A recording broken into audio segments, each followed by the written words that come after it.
La vida es la verdadera escuela, donde los errores son lecciones. Y la experiencia adquirida es un mentor, un maestro, un educador. Anastasia Novich, Alatra. Hola. Con ustedes la presentadora del programa Juntos a Solas, Shanna. Y Andrei.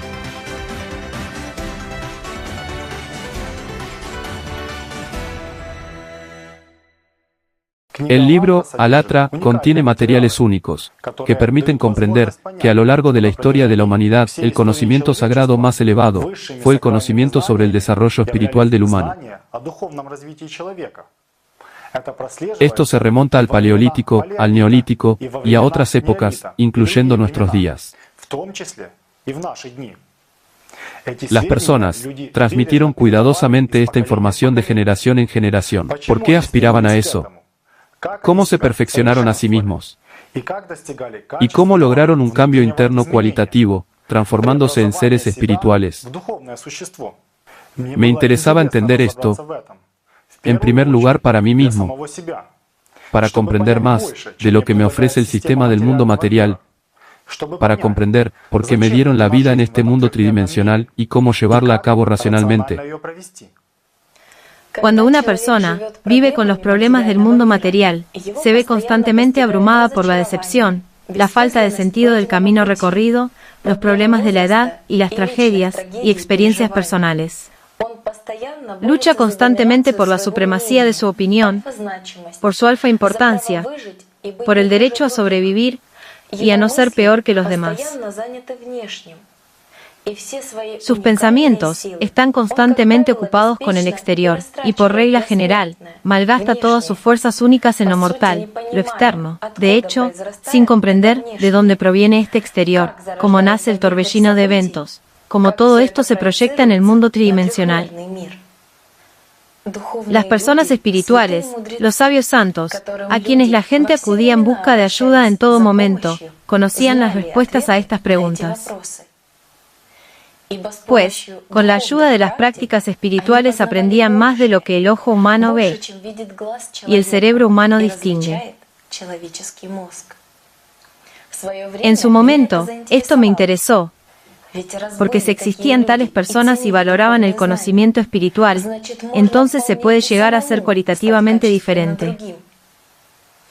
Al fin y al cabo, casi todos los tratados espirituales de diferentes pueblos del mundo afirman que el mundo espiritual es más grande y mucho más significativo que el mundo material, y que en él se encuentra la verdadera fuente de la verdadera vida eterna. La vida no son formas, no es lo que vemos, sino lo que sentimos interiormente, con nuestros sentimientos más profundos. La verdadera vida es vida con el alma, vida en el alma, vida para el alma. La vital y principal tarea de una persona en la vida es darse vida a sí misma. Es decir, convertirse en lo que es potencialmente un ser espiritual. ¿Qué es el verdadero mundo espiritual? ¿Con qué frecuencia lo sentimos en nosotros mismos? ¿Cómo podemos manifestarnos actualmente? Descubrí estas y muchas otras preguntas en el libro Alatra, que se convirtió para mí en una especie de guía en el camino espiritual del conocimiento multifacético del mundo y de mí mismo. Existe conocimiento sobre cómo ir por el camino espiritual. Todo depende de la persona, de su deseo y elección personal. Pues algunos solo se consuelan con hablar del camino, mientras que otros aplican el trabajo espiritual y siguen adelante. Hay una parábola al respecto. En una ciudad del norte de la India, Buda tenía un gran centro. De todo el país, mucha gente acudía allí para participar en prácticas espirituales, meditaciones, y escuchar las historias de Buda sobre cómo superarse a sí mismo, cómo recorrer el camino espiritual y alcanzar el nirvana. Durante todos estos años, un joven también acudió a este centro para conocer a Buda, pero durante muchos años, ni siquiera intentó cambiar. Una noche, cuando Buda se quedó solo, este joven se le acercó y le dijo: Buda, por favor, ayúdame. Tengo una pregunta. Es la fuente de todas las dudas que me impide avanzar en el camino espiritual. Buda dijo, haz la pregunta, pues con dudas, es imposible avanzar en el camino.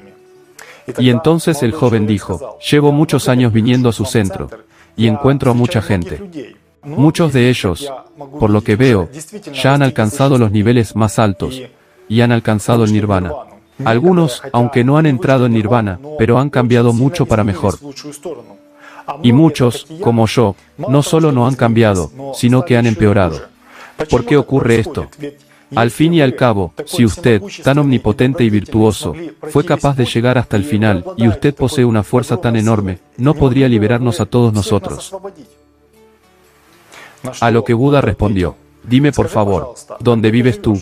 Vivo en esta ciudad donde está el centro. Buda dijo, pero por el contorno de tu cara veo, que no naciste en esta zona. Y el joven dijo, sí, yo no nací en esta zona, nací en una ciudad del este. Entonces Buda le preguntó, ¿y lo dejaste todo allí y te mudaste aquí completamente? No, no dejé todo allí, mis padres y mis amigos viven allí, tengo negocios allí. Viajo de ida y vuelta muchas veces al año, para resolver mis problemas. Entonces Buda preguntó, dime por favor, ¿conoces bien el camino por el que conduces? El joven dijo que conocía muy bien el camino. Y Buda preguntó, ¿alguna vez le has explicado a alguien cómo llegar desde tu ciudad hasta aquí, a la ciudad donde está el centro? El joven lo explicó muchas veces, con mucha claridad, simplemente indicó todas las direcciones, todos los asentamientos que uno debe atravesar para llegar a esta ciudad. Buda entonces preguntó, y dime, ¿todas esas personas, a las que les contaste este camino, vinieron a este centro? Él dijo, no, no todos, sino solo aquellos que hayan recorrido completamente la distancia desde mi ciudad hasta la suya. Así que esto es lo que les enseño.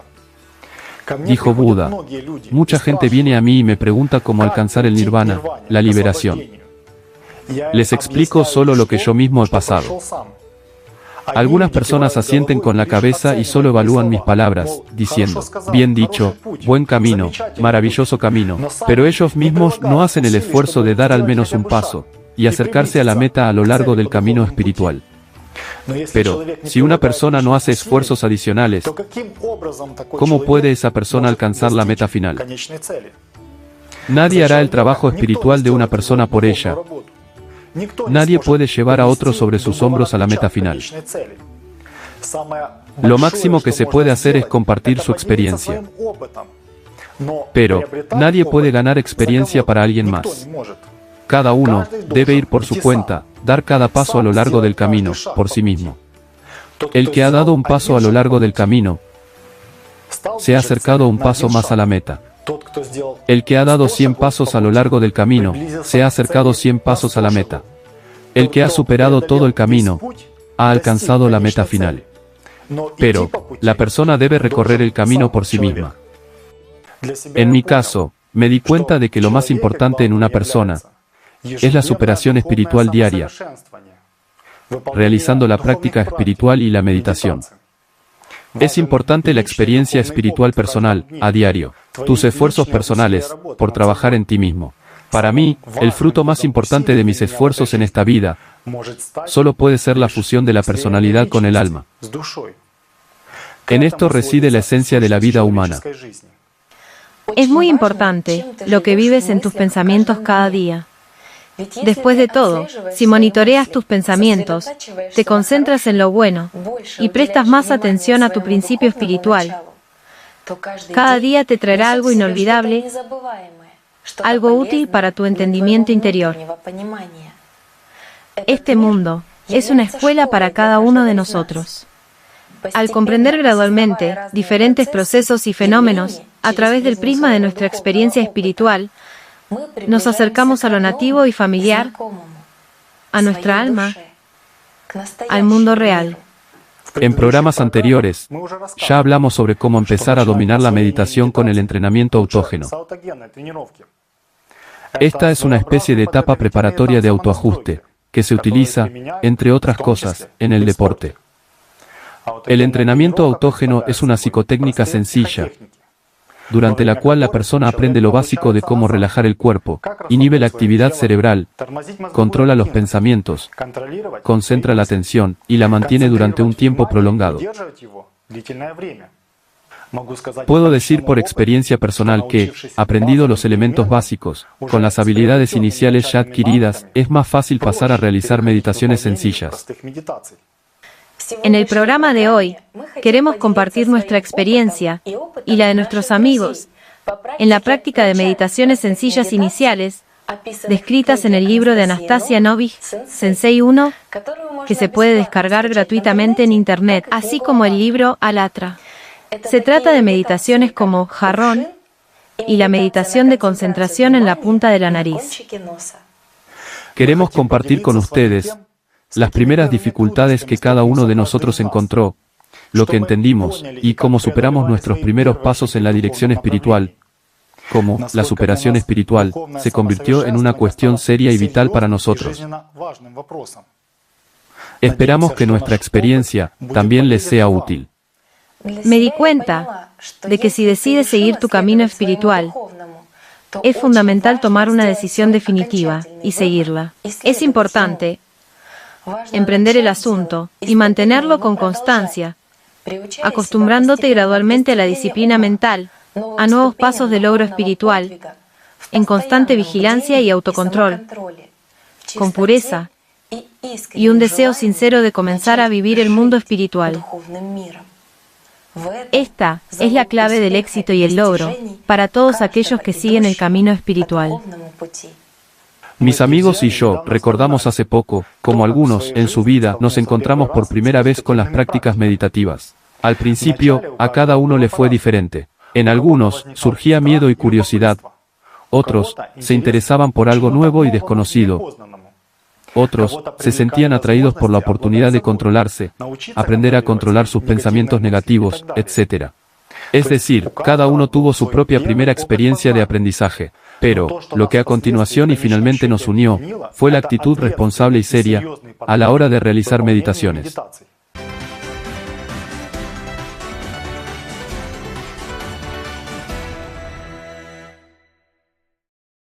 Al principio, tuve un momento de espera, como se describe en los libros, imágenes, esperaba alguna manifestación física, o una manifestación de luz. Y cuando esto no ocurrió, no hubo imágenes, solo algunas sensaciones, pero, de nuevo, eran fragmentadas, sin un entendimiento completo. Cuando empecé a comunicarme con los chicos, me di cuenta de que todos experimentaban más o menos lo mismo, y que no tenía vergüenza de compartir mi experiencia, porque a menudo ni siquiera podía expresar eso en voz alta. Pero seguí adelante, y las cosas empezaron a funcionar. ¿Cómo entendiste que esto no es un problema?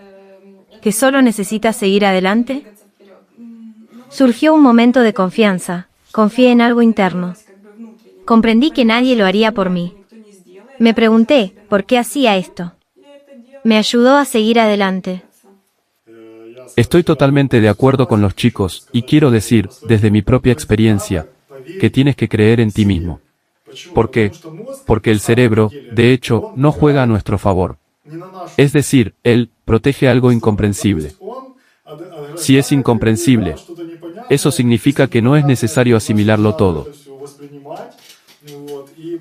Y poco a poco, cuando, digamos, pasas esta resistencia del cerebro, entonces realmente, hay sentimientos, ya hay confianza interna, certeza, e incluso en esos momentos, cuando todo sucede allí, no hay meditación, sí, te sientas, y parece que no sé, ayer funcionó, pero, hoy no. Y tú, ya entiendes, que te están engañando en este momento, es decir, el cerebro en este momento está jugando contigo. Sentado en una emboscada, Sí. y espera hasta que creas en ello, Sí. hasta que estés de acuerdo. No, no me sale. Definitivamente no está funcionando. Dudas, en este proceso tuyo. Arroja unas gotas de duda, con la esperanza de que tú te detengas. Pone un limitador así. Absolutamente cierto, sí. Recuerdo la primera vez que hice el jarrón. Tenía una sensación de que todo parecía estar normal. Coloqué las manos, pero parecía que el agua no fluía, y tenía un sentimiento que me llenaba de luz. Entonces, en un momento dado, se me ocurrió que, independientemente de si el agua es agua o no, la luz es luz o no, simplemente me siento lleno. Y lo importante, está claro que el punto de concentración es el plexo solar. Me ayudó mucho en ese momento, que yo estaba vacío por dentro y me llenaba de luz o agua, y lo sacaba todo como espuma, todo lo innecesario. Y entonces una sensación de mí mismo, wow, animado, genial, ¿sabes? Una sensación genial. Una de las primeras experiencias, al aceptar el jarrón. Después empecé a desarrollarme un poco más, después más, no esperaba ni agua ni luz en absoluto, simplemente sentía, como realmente te llenas de algo, no puedo describirlo, el cerebro se negó a aceptar esto como agua, o como luz, simplemente te llenas y llega el momento de salida. Y luego llegó otro momento, cuando todo salió, fue como si te vieras desde arriba, por encima de ti mismo. Fue una sensación completamente diferente, acompañada de una fuerte expansión de la conciencia-mente. Había un estado en el que aún no habías recibido la experiencia inicial, y no sabías a dónde te orientas, qué buscas, y en principio, no esperas nada. Y aquí llegó el primer entendimiento de que es necesario orientarse hacia las sensaciones que se experimentan después de la meditación. Es decir, no interferir con la mente durante la meditación, es decir, conoces la técnica y luego, confiando en las sensaciones, no interferir, sino ser un observador. Es decir, estas meditaciones primarias simplemente proporcionaron un entendimiento. Esta sensación, como bien dices, la primera sensación de flotar, es decir, una sensación tan extraordinaria cuando te sientes fuera del cuerpo, comprendes que no eres el cuerpo. Unas primeras sensaciones que permiten entender que la tridimensionalidad no lo es todo, que hay más, que existe un mundo invisible, y que se puede sentir a través de la meditación. Y estas son precisamente las meditaciones primarias, brindan las primeras sensaciones de un estado expandido de conciencia-mente. Cuando empecé a intentar meditar, acababa de leer el libro, lo cerré, y de inmediato, sentí un gran deseo de intentarlo. Lo primero que me pasó fue, soy un jarrón, pero ¿dónde está mi cuerpo? Es decir, no podía comparar en absoluto, qué es qué, y dónde estoy, en ese momento. Fue difícil, algunos momentos, muy sutiles de esta sensación, pasaron fugazmente, pero al mismo tiempo, mi mente inmediatamente dijo, sí, parece que soy un jarrón ahora, pero ¿qué pasa con mi cuerpo en este momento? Estos momentos realmente me sacaron de ese estado, y durante mucho tiempo, fue una idea vacía, una orientación completa hacia el cuerpo. Algunas sensaciones pasaron fugazmente, pero no se borraron de inmediato. Luego, con el tiempo, de alguna manera entendí que es necesario simplemente dejar de lado todas las asociaciones, es decir, quién eres, dónde estás, qué le está pasando a tu cuerpo en este momento, y sumergirme completamente en mis sentimientos. En algún momento logré sumergirme por completo y entregarme a mis sentimientos. Y, en principio, las cuestiones de sentir el cuerpo, el jarrón, el corte, de alguna manera desaparecieron por sí solas. Pero simplemente desapareció, y tú simplemente comienzas a observar. Y en el momento en que ya estás soltando este apego al cuerpo, es realmente difícil expresar con palabras la sensación de plenitud, pureza. Es realmente muy difícil expresar con palabras la sensación. De hecho, esa sensación de amor, armonía y plenitud, simplemente te cautiva, y te hace ver el mundo de una manera completamente diferente más adelante en la vida. Después de comenzar a trabajar con meditaciones, tuve una sensación muy clara de que el mundo cambiaba a mi alrededor, simplemente en la vida. Es decir, realmente se volvió más fácil ver las cosas. Llegué a entender que en esencia, no hay problemas en la vida. Hay situaciones que en esencia, no merecen atención, experiencias, entrega de fuerzas y emociones a esto. Y gracias a las prácticas iniciales, jarrón, la concentración en la punta de la nariz, y loto, por supuesto, la vida, empezó a cambiar a mi alrededor, de una manera indescriptible. En las etapas iniciales, lo interesante es que tuve precisamente ese interés. Lo que sentía en la meditación empezó a atraerme aún más. Precisamente esas sensaciones después de meditar. Especialmente el jarrón, como que te vuelves más ligero, te libera de muchas cosas que te oprimían. Y entonces entendí, Dios mío, qué fácil es. No hay nada complicado. Pero al mismo tiempo, me invadió la pereza y el apego a la vida cotidiana, como si me impidiera avanzar. Hacía más meditaciones. Continuaba, simplemente por interés. Cada vez que me interesaba más, seguía practicándolas, desarrollándolas. Y la meditación se volvió un poco diferente, aún más interesante, más colorida, más profunda. Profunda. Profunda. Los sentimientos son más intensos. Sí, fue más intenso en cuanto a sentimientos. Y lo más interesante que observé en la vida cotidiana es que todo se volvió muy evidente. Porque el mismo estrés, algunos problemas, todo parecía fluir, como si te purificaras y te sintieras bien, tranquila. Y solo tienes que observar que no es difícil. No es difícil. No se necesita nada para ello. Simplemente lo tomas y lo haces. Una vez hecho, y simplemente, da esa sensación. Te convences por experiencia propia de que realmente funciona, de que tú puedes cambiar específicamente aquí y ahora, solo a ti misma, por dentro. Y no se necesita nada. No hace falta nada. Te pone exactamente esta inquietud. Solo tengo esta pregunta. Este es el interés. ¿Y qué me pasará? Uno pospone una meditación más compleja, mientras no tenga éxito en la meditación más simple, también una de esas. Solo son obstáculos inventados. Bueno, si no me sale el de la punta de la nariz, no haré jarrón. Sí, sí. Fue algo así. ¿Y cómo te saliste? ¿Cómo lo lograste? Bueno, simplemente decidí hacerlo. Eso es todo. A pesar de todo. Tomaste una decisión interna de que necesito esto. Sí, es una experiencia muy buena. Porque yo antes también fui, como dicen, con fe. Es decir, yo sé que funciona, sé que me saldrá, y llegaré hasta el final, lo voy a hacer, pase lo que pase. Por cierto, para mí, este tema está muy cerca del interés. Porque cuando hay interés, supera esa pereza, cuando a veces es muy difícil empezar. Es decir, luchas contigo mismo, y comprendes que esto es inútil. Porque si realmente estás interesado, si ves la necesidad en lo de tener la necesidad del desarrollo interior, en esos sentimientos que lograste sentir, que te superaste, lo probaste y funcionó. Y esta experiencia primaria ayuda mucho, se refleja en las siguientes meditaciones. Es decir, este interés ya te lleva a las siguientes meditaciones.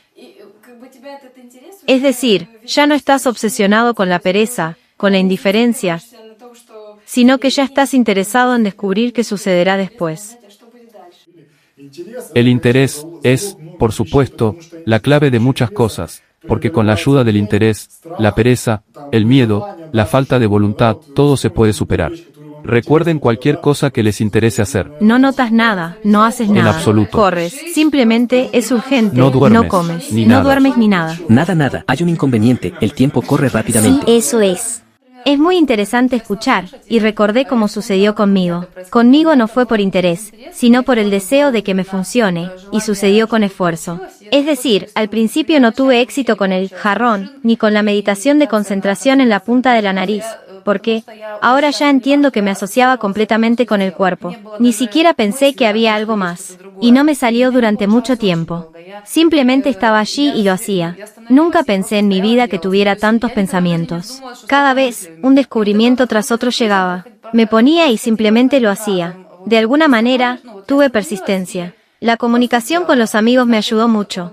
Honestamente digo, yo comprendí que otros podrían tener exactamente lo mismo. Y estas comprensiones llegaron poco a poco. Me dicen, no funciona, pero aún así lo hago. De nuevo, no funciona, pero tú haces todo lo mejor que puedes. Y así, con él, lo mejor que puedas, hazlo. Simplemente hazlo. Así es para mí. Lo que más recuerdo de la meditación jarrón es la sensación de una estructura más sutil. No sé cómo llamarlo correctamente, pero ya no está conectada con el cuerpo tridimensional que percibía antes. Y aquí, el cerebro empieza a entrar en pánico, porque no puede oponerse a lo que sé, por experiencia propia. Es decir, no puede decir que esto no existe, porque esto ya es experiencia, esto es conocimiento, y el conocimiento ya es verdadera fe. Es decir, cada vez que realizas la práctica, empiezas a tomarla más en serio, porque hay una experiencia de un mundo no tridimensional, de algo más. Una actitud seria hacia la práctica cambia por completo su calidad. Cuando empecé a meditar, no tenía en cuenta el momento de relajación. Y en lugar de relajarme, sentía tensión. Surgían pensamientos, un montón de pensamientos. Me atacaban. Durante mucho tiempo, no pude entender por qué no existía ese momento. Era porque no había relajación. Pues, por eso se dice que incluso antes de empezar a meditar, es muy recomendable usar entrenamiento autógeno. Es decir, sintonizarte con la necesidad de relajarte. Antes de empezar la realización de la meditación, sintonízate, sintoniza tu cuerpo, sintoniza todo lo que va a suceder, prepárate de alguna manera para este proceso. Sobre la meditación para la concentración de la atención. Al principio no me salía. Luego hubo un momento en que sí funcionó, es decir, sentí claramente este punto, y en ese momento, cuando surgieron los pensamientos, oh, qué bien, qué maravilloso, y todo se perdió, y volví a empezar. Es decir, ya sentía que esto existía y que era posible partir de ahí. Entonces, cuando Lo dejé. bueno, ¿cómo? No pude meditar durante mucho tiempo, lo hacía periódicamente, y se perdió. Luego de un tiempo se hizo más difícil restaurarlo. Hubo un momento en que no pude hacerlo muchas veces seguidas durante mucho tiempo, y simplemente lo dejé por un tiempo. Luego, volví a retomarlo. Hubo comienzos y abandonos, y luego, simplemente me di cuenta de que nadie más haría este trabajo por mí, y que solo puedo aprender por mí misma, a través del esfuerzo, el trabajo, y la práctica diaria. Esperando que otra persona hiciera el trabajo por mí, al principio me molestaba mucho. Yo también me fijé este objetivo, porque todo lo demás, como el desarrollo de algún tipo de superpoderes, alguna cosa más, son, digamos, de nuevo, trampas, las mismas trampas, ganchos, que nos atan a este mundo, es decir, lo que queremos, que hay algo más aquí. La importancia en este mundo, de poseer algún tipo de superpoderes, para hacer algo en este mundo, y todo eso te aleja del desarrollo interno. Cualquier deseo, si prevalece, es decir, si te sientas a meditar con algunos deseos, entonces, en principio, como dijiste, todo sucede de la misma manera siempre. Los pensamientos que surgen son diferentes en cada persona. Alguien no puede apaciguar sus pensamientos, porque no da libertad a sus sentimientos. Alguien no confía en sus sentimientos, y entra en una discusión con su animal. Todo esto Te desvía. te desvía y surge de lo mismo. Es decir, estas son precisamente las interferencias que crea la mente, el cerebro. En tales situaciones, el momento de elegir siempre me ayuda. En mi caso, simplemente es ser consciente de lo que estás eligiendo en este momento, pensar en algo o simplemente dejarlo todo de lado y realmente ir hacia tu objetivo. Olvídate de todo y ahora, simplemente comienza a hacer la meditación. Simplemente siéntate y hazlo. Es decir, sentir, para mí, fue muy importante comprender el momento aquí y ahora. Es decir, cuando tú lo sientes, incluso antes de meditar. Te sientas y sientes que sí, estoy aquí, ahora. Mis pensamientos no se han ido a ninguna parte, no se han dispersado en mil quieros, sino que ahora mismo, solo hay una acción. Yo voy a hacer la meditación. Es decir, me siento y me concentro, precisamente, en el momento, para sentir que estoy aquí, que estoy reunida, toda mi atención se encuentra ahora, específicamente aquí, y ahora. Pues, esta comprensión me ayudó mucho, te devuelve al punto donde estás ahora, y desde allí, rediriges tu atención, al punto de concentración, o a la meditación. Como toda meditación, si la practicas sistemáticamente, obtendrás algún resultado, porque tú entrenas, y así de esa manera, el tiempo de concentración aumenta cada vez más. Bueno, es como un proceso gradual que sucede. Cuando te sumerges en este estado alterado de conciencia-mente, se activan los sentimientos, se inicia una conversación con tu verdadero yo. No hay pensamientos, es decir, si hay pensamientos, significa un estado de conciencia normal, ¿sí? El cerebro no comprende lo que sucede, y bien, bueno, es decir, estás completamente inmerso en los sentimientos, y te alejas de la evaluación, ¿y qué pasa? Que necesitas recordar, necesitas contárselo a alguien. En cuanto aparece esto, necesito contárselo a alguien, todo desaparece al instante. Lo que hay que contar se pierde. No debemos olvidar esto, también desaparece. Incluso cuando surgen esos pensamientos, cuando te distraen, cuando algún pensamiento te hace salir de ese flujo, también puedes fortalecer esos sentimientos. Recordar estos sentimientos. Sí, recordar estos sentimientos, pero ya no se pierden. Simplemente, que la atención saltó hacia el pensamiento, intentó aturdirte, pero tú, en ese momento, puedes dirigir toda tu sinceridad, esta pureza, todo lo que eres capaz de hacer en ese momento, y eso te dirige, te ayuda. Ahora recuerdo que cuando empecé a meditar, pensaba que la sensibilidad era la sensación de calor, frío, sensaciones táctiles, emociones. Creía que esto era sensibilidad. Pero, de hecho, cuando empiezas a hacer meditaciones, aparece otro tipo de sensibilidad, podríamos decir, la otra cara, la sensibilidad actual, la que está conectada con el mundo invisible, la que no está ligada a la tridimensionalidad. Esta sensibilidad se produce debido a la estructura energética, por ejemplo, los chakras. Visualmente, la piel en el centro de la palma y a 10 centímetros a la derecha e izquierda es la misma.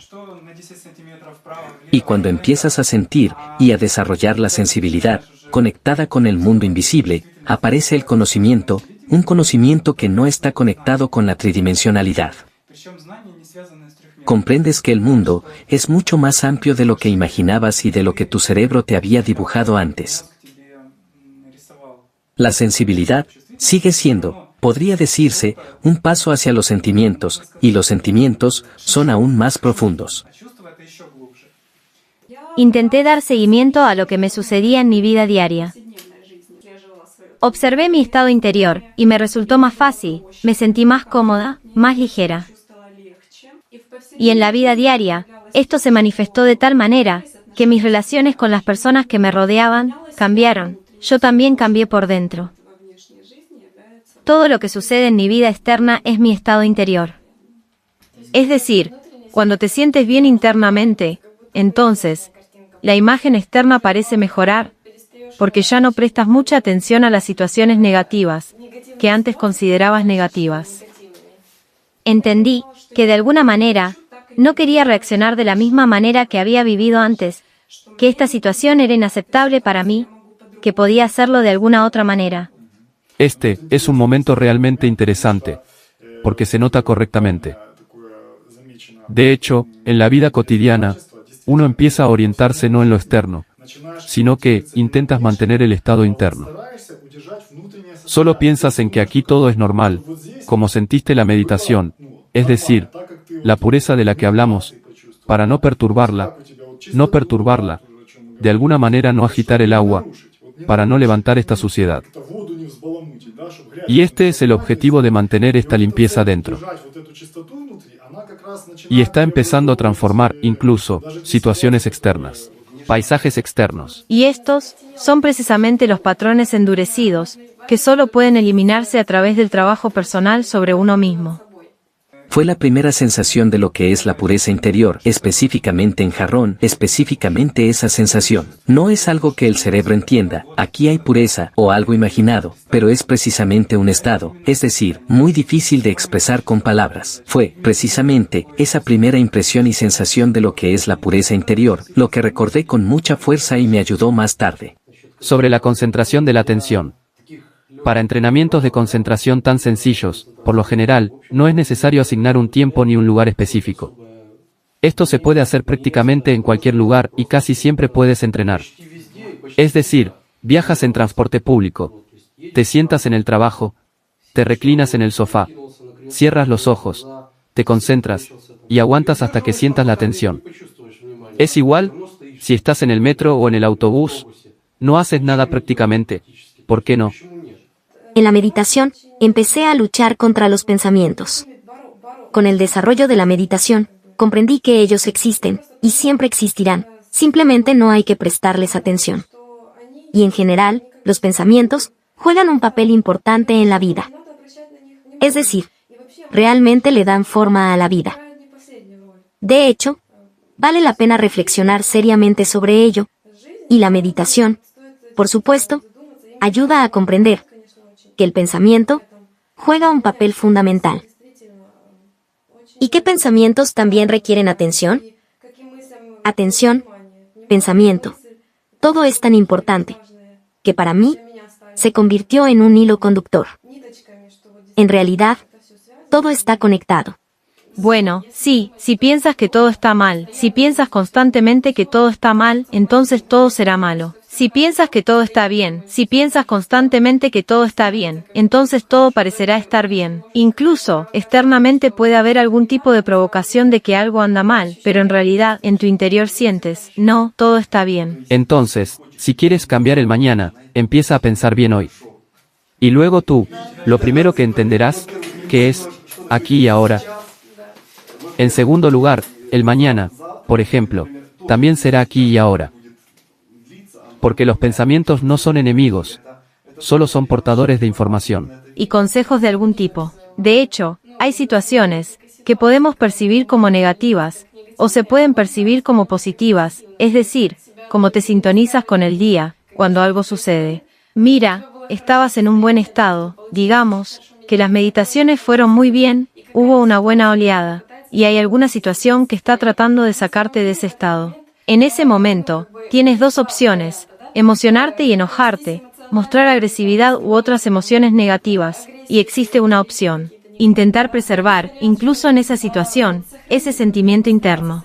Es decir, lo primero que debes cuidar es tu alma. Es decir, recordar el momento, cuando haya alguna provocación externa, recordar tus sentimientos, de lo bueno. Es decir, cambiar de alguna manera, y desde esa posición, relacionarse con la situación que está sucediendo externamente. Una vez, me dieron otra asociación interesante. Que la vida es el juicio de Osiris. En cada persona hay una balanza. Es decir, dos vasos. Y el significado está en qué vaso está llenando. Es decir, si eres negativo, si te sientes ofendido, y lo echas en la balanza, es decir, por otro lado parece que hay una persona que me dice algo, o intenta ofenderme, entonces, en este momento hay que pensar, compadecerse de esa persona, e imaginar que ahora, él está, por así decirlo, poniendo la negatividad en su propia balanza. Está formando a la muerte. Sí, es decir, en este momento forma la muerte. Y por eso, en estos momentos, es cuando realmente te das cuenta de ello, y ves cualquier situación de una manera completamente diferente. Este es un momento muy serio, porque estas balanzas determinan el resultado final de la vida de cualquier persona.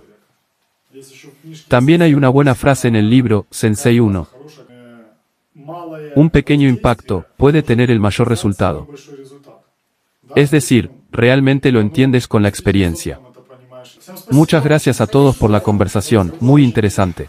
Si una persona es seria y responsable, en cualquier caso, obtendrá mejores resultados. ¿Qué podría ser más responsable que la superación espiritual?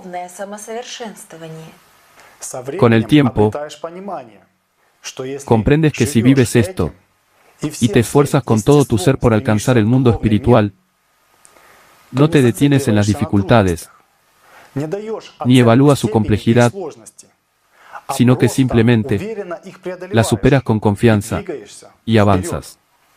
Y esto está al alcance de todos. Las meditaciones ayudan con esto. Como está escrito en el libro Alatra, las meditaciones ayudan a corregir la dirección del movimiento hacia la meta final, la liberación espiritual, a evitar diversas desviaciones en el camino y a lograr una mejora en la calidad del movimiento. Como escribió el poeta sufí persa del siglo XIII, Jalal ad-Din Rumi, el humano es como el agua del río. Si la revuelves, no se ve el fondo. El fondo del río está cubierto de piedras preciosas y perlas. Tenga cuidado de no agitar el agua, porque originalmente ella es pura y libre de contaminación. Jalal ad-Din Rumi. No es casualidad que en la literatura espiritual práctica, el agua se utilice a menudo en el sentido del mundo espiritual.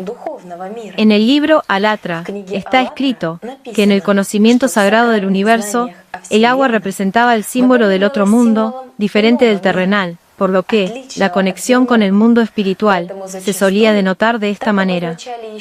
Incluso, hoy en día, se puede encontrar confirmación de que las personas de la antigüedad poseían este conocimiento espiritual.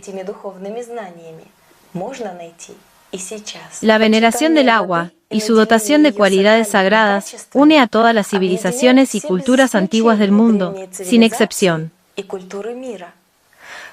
En la mitología de casi todos los pueblos del mundo, el agua es una imagen alegórica, es decir, una alegoría, una comparación abstracta y terrenal, con aquello que no se puede expresar con palabras, pero que se puede sentir a través de las prácticas espirituales. Por lo tanto, se le atribuyeron epítetos de lo sagrado, dador de vida espiritual, que conecta con el mundo espiritual. Se la asociaba con las diosas del agua, creadoras y portadoras de vida, personificando las fuerzas del principio femenino divino, Alat. He observado un detalle interesante. Tanto en la escuela como en el instituto, para la educación general, estudiábamos historia. Esta asignatura tenía poco interés para los estudiantes en aquel entonces. Era aburrida, carente de interés y muy politizada. Para el profesor, parecía un simple trabajo rutinario, según el programa estándar. Y para los estudiantes, era otra asignatura poco clara que no tenía relación con su futura profesión, pero cuya calificación se incluiría posteriormente en su diploma. En general, no había ningún interés personal en estudiar este tema. Sin embargo, después de leer el libro, Alatra, mis amigos y yo, mostramos un gran interés por la historia, la arqueología y la etnografía. Surgió un interés personal, por estudiar el material documental de estas ciencias después del trabajo, y no solo en lo que respecta a nuestro país. ¿Por qué? Porque en el libro, Alatra, encontramos claves únicas para descifrar el conocimiento.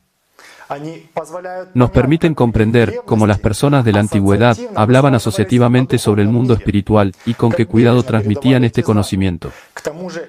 Además, la experiencia personal con las prácticas de meditación nos brindó la oportunidad de comprender por qué en ciertos casos se hacían tales comparaciones alegóricas. ¿Por qué hablaban con asociaciones terrenales sobre el mundo espiritual? Ahora, estamos descubriendo con gran interés la cultura espiritual de los pueblos antiguos, de una manera nueva. Empezamos a comprender que una sola semilla espiritual nos une con otras naciones. Esta ampliación de nuestra perspectiva nos ayuda a crecer en nuestro conocimiento y a comprender mejor a las personas de otras culturas.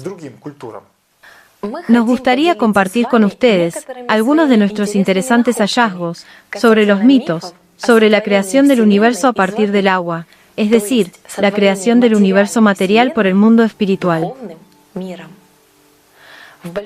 La mayoría de los mitos cosmogónicos, mitos sobre la creación del universo, indican que el mundo material surgió del océano mundial, las aguas vírgenes, el mar primordial, el caos acuático.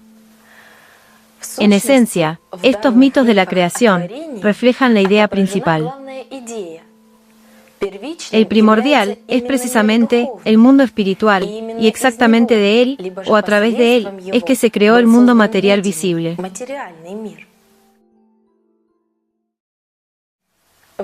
El Rig Veda, el primer monumento conocido de la literatura india, creado en el segundo milenio antes de Cristo, dice lo siguiente sobre el estado original del mundo. No había una no existencia, y no había una existencia entonces. No había espacio aéreo, ni un cielo por encima. ¿Qué se movía de un lado a otro? ¿A dónde? ¿Bajo la protección de quién? ¿Qué clase de agua era? Un abismo profundo. No había ni muerte ni inmortalidad entonces. No había señales del día ni de la noche. Respirando, sin agitar el aire, según su propia ley, es cosa del uno. Y no había nada diferente, excepto él. Otros mitos cosmogónicos indios indican que en el principio no había nada, solo agua, un mar de agua. El tema de las aguas primordiales también se expresa en el mito indio, que mencionamos en el último episodio del programa, en el que Narayana, también conocido como Vishnu, nada en las aguas del océano mundial, y Brahma nace de su ombligo en una flor de loto. En China, también existe un antiguo mito sobre el caos acuático primordial, Hundón. En el libro de parábolas taoístas Xuan Tzu, del siglo IV a.C., Hundón también es llamado el dios del medio. La cosmogonía babilónica también habla del caos acuático, mencionando que todo surgió del océano primordial. Las siguientes palabras aparecen en los versos del conjuro acadio, escrito aproximadamente en el primer milenio antes de Cristo. En las aguas del arroyo surgieron huesos, en la carne y en los tejidos surgió la vida. Por cierto, es interesante notar que en la lengua sumeria, A significaba agua, y la misma palabra también significaba concepción y generación. En la escritura cuneiforme mesopotámica, agua y pez también simbolizan la creación. En algunas mitologías, hay indicios claros del papel central, asignado a una fuente de agua. En los mitos eslavos, se ha conservado la creencia de que el centro del mundo está en el mar-océano. Por ejemplo, en una colección de antiguos poemas espirituales, populares eslavos orientales, que data de los siglos XII y XIII, llamada El libro de la paloma, de la palabra profundidad, ya que se creía que contenía las profundidades, la sabiduría y el conocimiento del origen del mundo. Hay las siguientes líneas. ¿Por qué el océano es el mar de todos los mares, madre? Si echas un vistazo, ese mar ha rodeado toda la tierra. En ella, los océanos dentro del mar son el ombligo marítimo. Al ombligo del mar se le llama, en este caso, piedra a latir, y tenía un significado sagrado especial, pues bajo él se originan las fuentes de agua sagrada viva, el río de leche. Quienes hayan leído el libro Alatra encontrarán este hecho especialmente interesante en el contexto de la información única que ofrece este libro sobre el verdadero significado del concepto de Alatir. En la mitología del zoroastrismo, también se menciona que en el centro plano terrestre, cerca de la montaña del mundo, llamada Jara, se encuentra el lago Borukaya, que es la fuente de agua. Por cierto, en la cultura del zoroastrismo, en uno de los libros sagrados zoroastrianos, Bundaísna, que narra la creación y estructura del mundo, se dice que el agua fue creada primero, y de ella surgió todo lo demás. El lago de la justicia, como centro del universo, ubicado en el mundo superior, también aparece en la mitología nuristani, los mitos de los pueblos que habitan el noreste de Afganistán. Los mitos de los antiguos turcos también reflejan la primacía del componente espiritual. En algunos de ellos, indican que en el mundo antiguo no había nada más que el gran océano. Otras versiones dicen lo siguiente: era un tiempo antes de tiempo, que reinaba la oscuridad y el caos. Entonces el caos comenzó a espesarse, y apareció el gran océano. De la oscuridad salieron peces de hierro, inmortales gigantes, que llevan sobre sí mismos el universo. Pero un día, no se sabe de dónde, vino el pájaro Umay. Gracias a él, surgió el mundo. Cabe destacar que junto con el agua, el símbolo del ave, también se asocia con el mundo espiritual. El ave y el agua, como símbolos del mundo espiritual, figuran también en la mitología cosmogónica fino-ugriana. Se dice que el dios de Miurgo, llamado en Ilmarinen, Inmar, Numitorum, ordena a un ave acuática, que flota en el océano primario, que extraiga tierra del fondo del océano, a partir de la cual crea el mundo. En la mitología samasdi, la mitología de los nenets, enets, nasanes y selcupos, pueblos que habitan el norte de Rusia, es especialmente común la idea de que En el principio, todo estaba cubierto por una extensión de agua ilimitada. Uno de los antiguos mitos nenets dice que, el amo de la tierra, creó el cuerpo del humano, y el amo del cielo, insufló un alma en él. Este mito, nos pareció interesante también, porque refleja el conocimiento de los pueblos antiguos sobre la dualidad de la naturaleza humana, la presencia de un principio animal y un principio espiritual en él. Que el alma inmortal solo se deposita temporalmente en un cuerpo material. En el mito de las tribus iroquesas, que habitaban los territorios de América del Norte, figura una deidad, Yosqueja, que moldea a los primeros seres humanos con arcilla, según su reflejo en el agua. Diosas del agua. También, prestamos especial atención al hecho de que, en los mitos antiguos de todo el planeta, el agua se asocia con mayor frecuencia con una deidad femenina, es decir, con el principio femenino. Muchas diosas supremas de las culturas del mundo tenían una conexión directa con el elemento agua.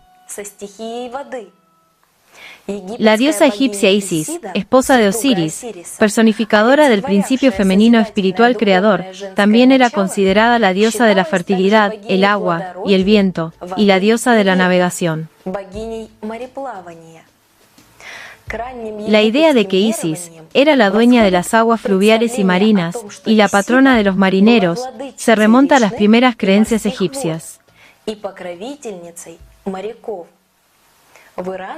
En la mitología iraní, la poderosa diosa de las aguas terrestres y celestiales era la diosa Al-Visura Anaíta, quien formaba parte de la tríada suprema de dioses, junto con Ahura Mazda y Mitra. En el Avesta se le dedica un himno especial, el quinto Yas.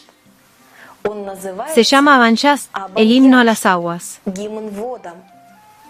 Al-Visura Anaíta se describe como ilimitada, con una longitud igual a la de todas las aguas que fluyen aquí, en la tierra.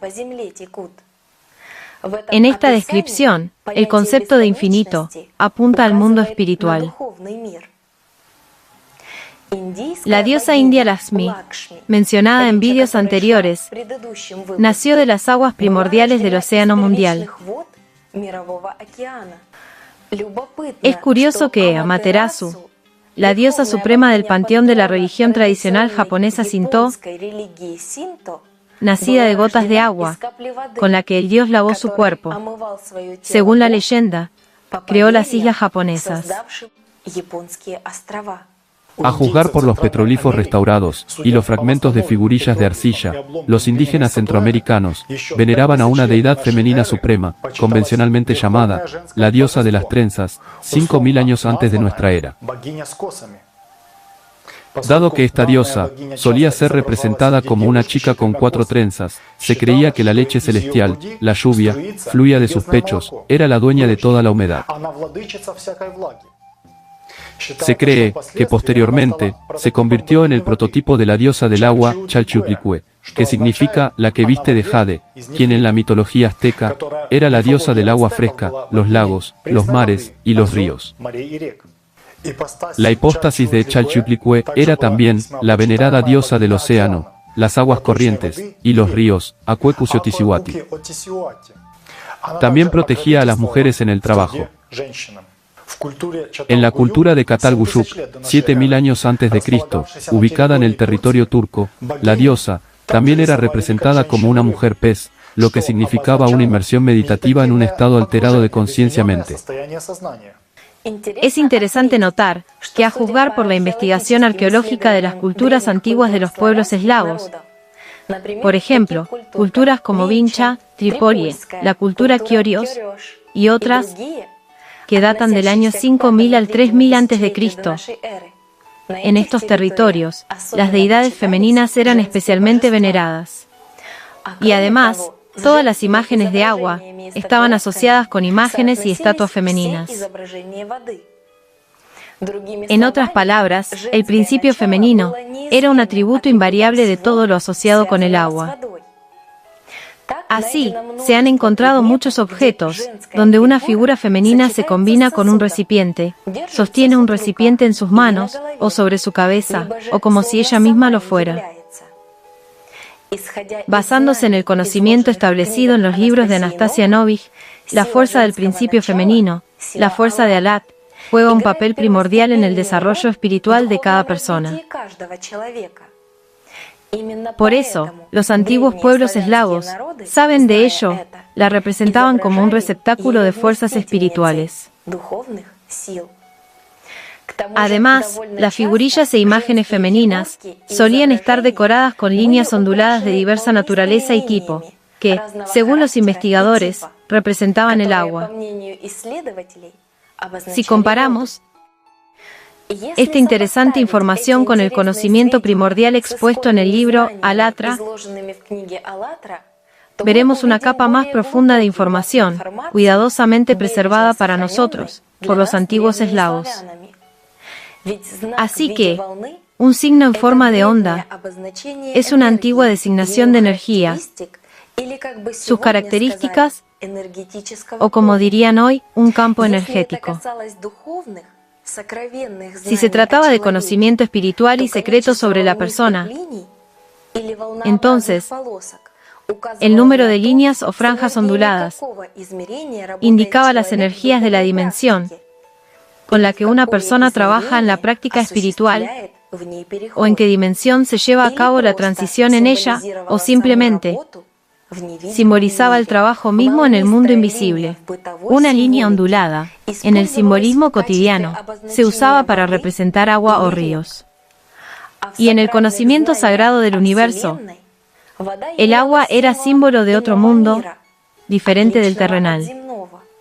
Por lo tanto, se usaba a menudo para denotar una conexión con el mundo espiritual. Con base en esta información única, se aclara la esencia del símbolo de las olas en las figurillas femeninas, que se encuentran hoy en día en muchas culturas que existieron en diferentes continentes hace 10 o 12.000 años. El siguiente hecho también es curioso. En el panteón de dioses de la población indígena de la isla de Madagascar, casi todas las deidades son masculinas, excepto las deidades del agua.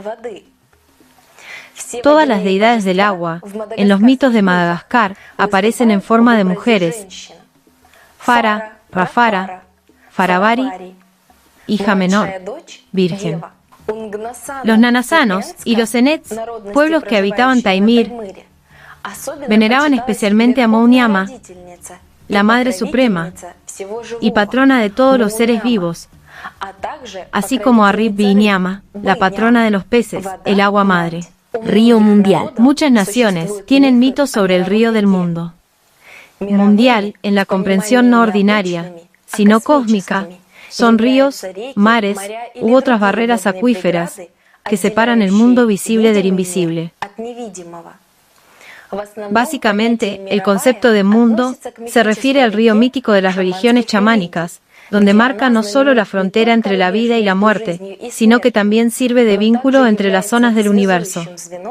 El río del mundo se describe con especial detalle en los mitos de los pueblos de Siberia. Por ejemplo, los Evenks creían en la existencia de un río mítico especial, Engdekit, literalmente un lugar de prohibición, que nace en el cielo pasando a través de la tierra, al inframundo. El camino hasta él solo lo conocen los chamanes, personas con la habilidad de alcanzar un estado alterado de conciencia-mente. Según Engdekit, un chamán asciende místicamente al cielo y desciende bajo tierra para comunicarse con los espíritus. Según las leyendas, viajar por Engdekit es bastante difícil, ya que tiene rápidos peligros, generalmente 7 o 9, que solo un chamán experimentado y fuerte puede cruzar con seguridad. El Nilo, en la mitología egipcia, fluía del cuerpo de Osiris y atravesaba la tierra, el mundo de las personas y el inframundo. En el hinduismo, existía una diosa del agua, Saraswati, que también era la diosa de la sabiduría, el arte y la belleza. Se la representaba sentada sobre un cisne blanco, símbolo de las fuerzas de la luz. La diosa Saraswati tenía varios nombres, entre ellos, dadora de la existencia, la señora del habla y de la vida, el conocimiento supremo. También se le identificaba con el mítico río sagrado Saraswati, que fluye a través de 3 mundos. El Mahabharata afirma: todo aquel que beba agua de él quedará purificado de sus pecados.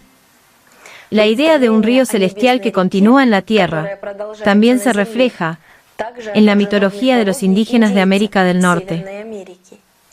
En la cultura cristiana también existen los conceptos de ríos del paraíso, que sirven como símbolo de la vida y como frontera entre el paraíso y la morada terrenal de las penas. En todas las descripciones vemos una esencia común. El río impregna todos los mundos existentes. El embalse está en el centro del universo. El agua es símbolo de primacía. La información contenida en los mitos es un eco del conocimiento, la comprensión de los pueblos antiguos, de que la fuente de todas las cosas es el mundo espiritual, que penetra todas las cosas en el universo y es fundamental. Y la experiencia espiritual, la experiencia de tocar el mundo de Dios, la recibe el humano al sumergirse en un estado alterado de conciencia-mente, como en el agua. Simbolismo de los peces y las conclusiones. El simbolismo de los peces en diferentes culturas es especialmente interesante, y se resume en lo siguiente: escondidos en la espesura del agua, los peces, los delfines y las ballenas simbolizan la salida de la vanidad terrenal hacia el mundo espiritual. Están dotados de la capacidad de vivir bajo el agua. A menudo, se les comparaba con personas santas que, mientras estaban en la tierra, vivían en su interior, ya en el mundo espiritual.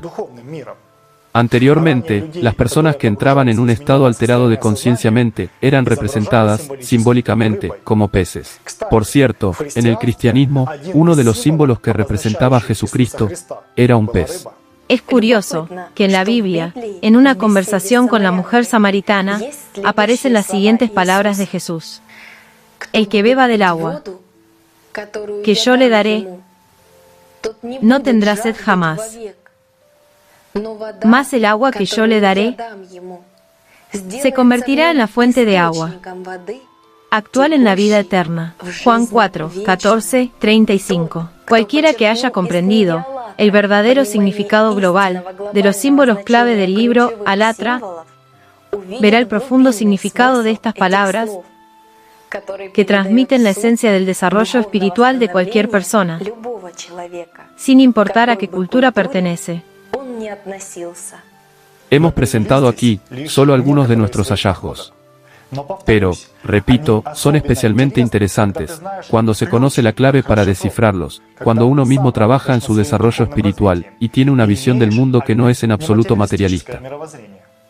Al profundizar en la información sobre los mitos de los pueblos del mundo, el simbolismo de todas las culturas del mundo, se puede comprender que en la antigüedad, las personas del planeta poseían un único conocimiento verdadero, que hoy se puede encontrar, poco a poco, en ecos reflejados en mitologías, leyendas, epopeyas y creencias.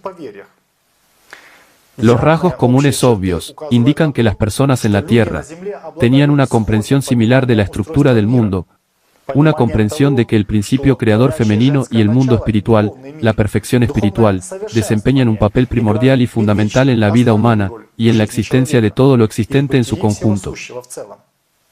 Al entrar en contacto con esta información, uno comprende aún más profundamente lo natural que es el deseo humano de conocer su alma, de alcanzar su perfección espiritual.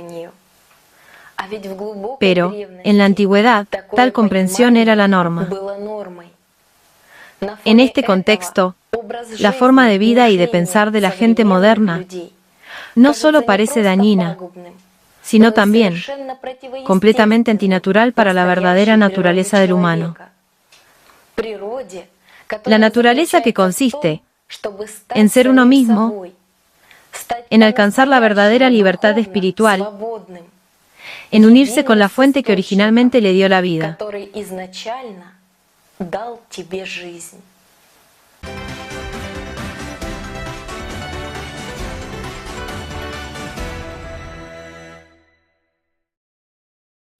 Saber mucho es fácil. En el libro Alatra nos interesaron muchos artefactos históricos. Al ampliar nuestros conocimientos sobre estos temas, encontramos una forma interesante de encontrar fácilmente la información que necesitamos y que queremos compartir con ustedes. Numerosos artefactos, imágenes, esculturas, monumentos, hallazgos arqueológicos, frescos, etc., interesantes se encuentran en diferentes museos de todo el mundo. Gracias a la tecnología moderna, hoy en día, cualquier persona con acceso a Internet puede visitar casi cualquier museo de forma interactiva. Es muy sencillo. Por ejemplo, visitemos juntos el Museo del Hermitage en línea, ubicado en San Petersburgo, Rusia. En el buscador, buscamos sitio web oficial del Hermitage. El primer enlace que aparece es el sitio web del Hermitage. Accedemos al sitio web del Museo Estatal del Hermitage. En la parte inferior izquierda, podemos elegir el idioma que nos convenga. Luego, vamos a Colecciones numéricas. Buscamos lo que nos interesa. En este caso, por ejemplo, elegimos monumentos arqueológicos. Seleccionamos todo y hacemos clic en el botón Ver por país. Se abre una nueva ventana, donde seleccionamos el país que nos interesa con la rueda del ratón. En este caso, por ejemplo, seleccionaremos Rusia. Haga clic en el nombre. Se abrirán las exposiciones de este país, que podemos ver desplazándonos por la página. Para ver más exposiciones, avancemos por las páginas haciendo clic en la flecha inferior. En la segunda pestaña, encontramos la imagen de un loto. Para conocer la exposición con más detalle, haga clic en su nombre. Si la imagen no se abre, instale el software adecuado. Abrimos una imagen de mejor calidad con la información correspondiente, es decir, la descripción de la exposición. También puede utilizar la búsqueda rápida del sitio web. Con esta búsqueda rápida, es muy fácil encontrar exposiciones e información si sabe de antemano lo que busca. Por ejemplo, escriba la palabra loto, haga clic en el botón Siguiente y consulte las exposiciones disponibles para esta solicitud. Como puede ver, este símbolo se encuentra en varias colecciones de museos. De hecho, el sitio web de cada museo es muy diverso e interesante. En estos sitios web puede encontrar una gran cantidad de información interesante, confirmar hechos históricos, conocer la historia de las exhibiciones, visitarlas y enriquecerse culturalmente. Nos encantaría que se uniera a la causa común, la búsqueda de hallazgos interesantes, la investigación y los datos que amplían el conocimiento del libro Alatra.